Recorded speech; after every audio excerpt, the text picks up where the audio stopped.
پاکستان کی موجودہ سیاسی اور مذہبی کشمکش کے سلسلے کا یہ ہمارا تیسرا کلپ ہے، اور ہم اس میں جو موجودہ ایک کشمکش جس کو جہاد کا نام دیا گیا ہے اس پر گفتگو کر رہے ہیں۔ اس سے پچھلے کلپ میں نے یہ بات بتائی کہ اسلامی جہاد کس کو کہا جا سکتا ہے اور اس کے خد و خال کیا ہوتے ہیں، اور اسی سلسلے کو آگے بڑھاتے ہوئے ہم اس بات پر گفتگو کریں گے کہ ایک مسلم ریاست، اسلامی ریاست نہیں بلکہ ایک مسلمانوں کی ریاست جس میں مسلمانوں کی اکثریت ہے، اس میں اگر ایک پٹھو حکومت قائم ہوتی ہے تو اس میں جہاد کی صورتحال کیا ہوگی۔ جیسا کہ سب سے بڑی دلیل دی جاتی ہے کہ موجودہ حکومت یا افغانستان کی حکومت ایک پٹھو حکومت ہے جسے غیر ملکی طاقتوں نے قائم کیا ہے، اور وہ غیر ملکی طاقتیں جو ہیں وہ اس حکومت کو چلا رہی ہیں یا اس کی امداد کر رہی ہیں یا اس کو اپنے مقاصد کے لیے استعمال کر رہی ہیں۔ ایسی حکومتوں کو ہم پٹھو حکومت کہتے ہیں۔ تو پٹھو حکومت ہونے کی صورت میں جہاد کی کیا کیفیت ہوگی؟ غیر ملکی یا غیر مسلح مسلم افواج کی دراندازی کے بعد دو صورتیں وقوع پذیر ہو سکتی ہیں۔ اول تو یہ کہ غیر مسلم افواج کی آمد پر ملکی حکومت مکمل طور پر ختم ہو جائے اور غیر ملکی اور غیر مسلم حکومت قائم ہو جائے۔ ایسا آج کل کے دور میں ممکن نہیں، کیونکہ دنیا کے نظام میں اقوام متحدہ کا عمل دخل آ گیا ہے، اور دوسری جنگ عظیم کے بعد سے اب تک ایسا کوئی واقعہ ظہور پذیر نہیں ہوا کہ کسی غیر ملکی فوج نے کسی ملک پر قبضہ کیا ہو اور اپنے ملک میں ملک کی حکومت قائم کر لی ہو، یعنی اپنی حکومت جارح فوج نے کسی ملک پر اپنی حکومت قائم کر لی ہو۔ ہندوستان میں نے سابقہ مشرقی پاکستان میں قبضہ کیا تو بھی وہاں پر بنگلہ دیش وجود میں آیا اور وہاں اکثریتی مسلم حکومت ہی قائم ہوئی، اور بالآخر ہندوستانی افواج کو واپسی کی راہ اختیار کرنی پڑی۔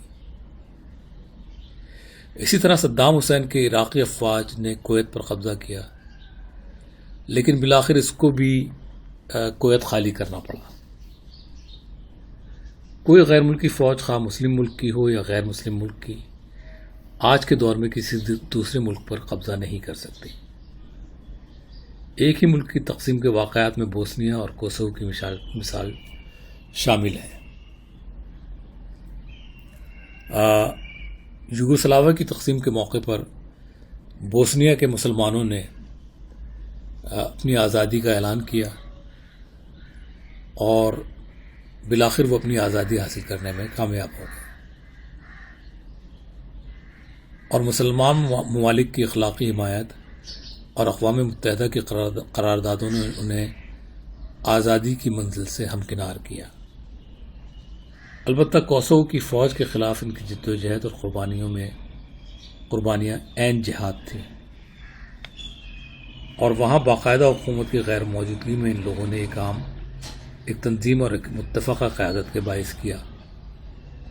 لہذا یہ نتیجہ نکلتا ہے کہ اگر کوئی غیر مسلم فوج مسلم اکثریتی علاقے پر قابض ہوتی ہے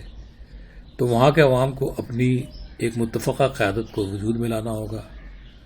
اور غیر مسلم افواج کے خلاف متحدہ جدوجہد کرنا ہوگی، اور اس کے لیے مسلم ممالک کی حمایت حاصل کرنا ہوگی۔ ایسی جنگ اور متفقہ قیادت کی جانب سے کیا گیا اعلان جہاد ہوگا، اور اس کے لیے لڑنے والے مجاہد کہلائیں گے۔ تاہم متفقہ قیادت کا حصول اس کے لیے ضروری ہے۔ ہمارے ہاں کشمیر کا کیس بھی ایسی ہی ایک مثال ہے، اور مقبوضہ کشمیر کے عوام اگر جہاد کے لیے ایک متفقہ قیادت کے اصول میں کامیاب ہو جائیں تو ہندوستانی افواج کے خلاف لڑی جانے والی جنگ عین جہاد ہے، اور ساری دنیا کے مسلمانوں کو چاہیے کہ اس جنگ اور جہاد میں جا کے ان کے ساتھ یا تو لڑیں یا ان کی اخلاقی اور مالی مدد کریں۔ اس سلسلے میں پاکستانی فوج اور پاکستانی حکومت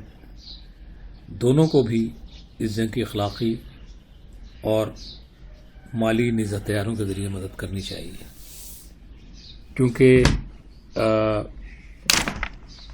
پاکستان پڑوسی ملک ہے اور مسلم ریاست ہے۔ اسی طرح تمام پڑوسی اور مسلم ریاستوں جن میں ایران، افغانستان، ترکی، ترکمانستان وغیرہ، مشرق وسطیٰ کی ریاستیں، یہ بھی قریب ترین ریاستیں، ان سب کو جو ہے وہ کشمیر کے جہاد کی مالی اور اخلاقی یا مجاہدین کے ذریعے مدد کرنی چاہیے۔ غیر مسلم اور غیر ملکی افواج کی مداخلت کی دوسری مثال یہ ممکن ہے کہ مسلم ملک میں مسلمان حکومت موجود ہو اور وہ غیر مسلم فوج کو یا تو خود دعوت دے یا اس کی آمد کو برداشت کرے اور اس کے خلاف اعلان جہاد نہ کرے، جیسا کہ افغانستان کے کیس میں ہوا جب روسی افواج کو سردار داؤد کی حکومت نے خود مدعو کیا اور افغانستان کے عوام کی اکثریت نے اسے قبول کیا اور اعلان جنگ کر کے پٹھو حکومت اور غیر ملکی افواج دونوں کے خلاف جدوجہد کا اعلان کیا۔ یہ اعلان جنگ جہاد تھا اور اس جنگ میں حصہ لینے والے بھی مجاہد تھے۔ گو کہ افغانستان کے عوام ایک متفقہ قیادت کے قیام میں کامیاب نہ ہو سکے، جس کے باعث غیر ملکی افواج کے انخلا میں طویل عرصہ اور طویل قربانیوں کے لامتناہی سلسلے کا سامنا کرنا پڑا، اور بدقسمتی سے غیر ملکی افواج کے انخلا کے بعد جہادی قوتوں کی تقسیم کے باعث اسلامی حکومت کا قیام ممکن نہ ہو سکا، اور وار لارڈز نے قتل و غارت اور لوٹ مار کا بازار گرم کر دیا، جس کے باعث غیر جہادی طالبان کی حکومت کا قیام عمل میں آیا۔ طالبان نے جو ہے وہ غیر ملکی افواج جب تک تھیں افغانستان میں تو ان کے خلاف جنگ میں حصہ نہیں لیا انہوں نے، تاہم جب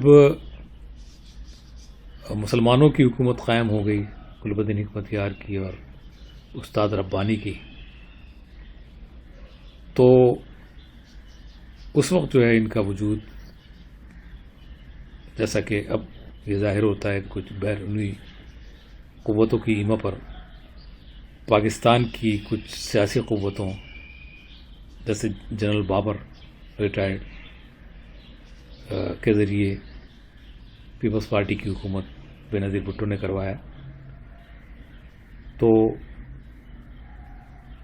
ان کی لڑی جانے والی جنگ ایک مسلم حکمران اور مسلم فوج کی موجودگی میں اس کو جہاد قرار دینا جہاد کے اصولوں کے سے مطابقت نہیں رکھتا۔ پٹھو حکومت کی تیسری مثال یہ ممکن ہے کہ جس طرح افغانستان میں طالبان کی حکومت کی موجودگی میں نیٹو فورسز نے حملہ کیا، طالبان کے پاس دو راستے تھے، یا تو وہ غیر ملکی افواج کے خلاف اعلان جہاد کرتے اور ساری دنیا کے مسلمانوں کو اس کے لیے مدعو کرتے اور جہاد جاری رکھتے۔ ایسا اعلان یقیناً اعلان جہاد ہوتا اور ساری دنیا کے مسلمانوں کے لیے فرض عین، لیکن طالبان کے ملا عمر نے دوسرا راستہ یعنی راہ فرار اختیار کیا اور روپوش ہو گئے۔ اس طرح انہوں نے حکومتی قوت سے خود دستبرداری کا راستہ اختیار کیا اور غیر ملکی افواج کو پٹھو حکومت قائم کرنے کا موقع فراہم کیا۔ اگر انہیں اپنے خلاف کسی قسم کے مقدمات کا خوف تھا تب بھی حکومت کسی اور کے ذریعے قائم رکھ کر امارت اسلامی افغانستان کو قائم رکھنا ضروری تھا۔ راہ فرار اختیار کر کے اور امارت اسلامی کو ختم کر کے اور جنگ جاری رکھنے کو جہاد قرار نہیں دیا جا سکتا۔ عامۃ المسلمین اور کسی حکومت کا وجود بغیر اولی الامر یعنی سربراہ حکومت کے ممکن نہیں، لہذا کرزئی کی حکومت قائم ہوئی۔ اب سوال یہ ہے کہ اس طرح قائم حکومت کے خلاف لڑنا جہاد ہے یا نہیں۔ روپوش امارت کے ذریعے لڑے جانے والی جنگ اقتدار کے حصول کے لیے گوریلا جنگ تو ہو سکتی ہے، جہاد ہرگز نہیں۔ جہاد کے لیے ظاہری امارت اور اس کا اعلان جہاد ہونا ضروری ہے۔ پٹھو حکومت اگر عامۃ المسلمین کی اکثریت کی رائے اپنے حق میں حاصل کرنے میں کامیاب ہو جاتی ہے تو اس کے خلاف لڑنا بھی جہاد نہیں ہو سکتا، اس لیے کہ مسلم معاشرہ اور مسلم حکومت کو قائم کرنا اور عامۃ المسلمین کے لیے امن استحکام ہی دراصل جہاد کا مقصود ہوتا ہے، لہذا اس کو سبوتاژ کرنا جہاد نہیں کہلا سکتا۔ ایسی صورت میں عامۃ المسلمین کے لیے درست راستہ یہی ہوتا ہے کہ پہلے مسلم حکومت کو مستحکم کریں، یا پھر یا تو خود حکومت عامۃ المسلمین کی رائے کے ذریعے حاصل کریں، یا جو بھی موجودہ حکومت ہو اس کے ہاتھ مضبوط کر کے غیر ملکی افواج کا انخلا کریں اور اپنی آزادی کو حاصل کریں۔ قیام پاکستان کے لیے یہی طریقہ کار اختیار کیا گیا جو کہ قائد اعظم نے رحمۃ اللہ علیہ نے جو ہے وہ اختیار کیا۔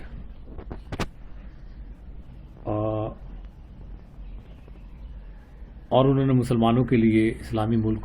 اور مسلمانوں کی حکومت کے قیام کو ممکن بنایا اور انگریزوں سے گلو خلاصی حاصل کی۔ کسی غیر مسلم جارح قوت کے خلاف لڑی جانے والی جنگ اس صورت میں جہاد قرار پائے گی جب اس ملک کے حکومت چاہے وہ بادشاہت ہو، جمہوری حکومت ہو یا امریت ہو، اس جارح قوت کے خلاف اعلان جنگ کرے۔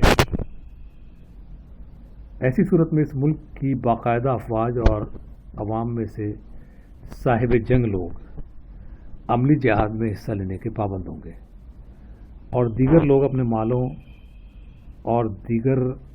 امدادی کاموں کے ذریعے اس جہاد میں حصہ لیں گے۔ یہ جہاد تمام لوگوں کے لیے فرض عین ہوگا، جیسا کہ نماز، روزہ اور دیگر فرض عبادات، زکوٰۃ وغیرہ مسلم آبادی کے لیے فرض عین ہوتی ہیں۔ اگلے کلپ میں اس موضوع پر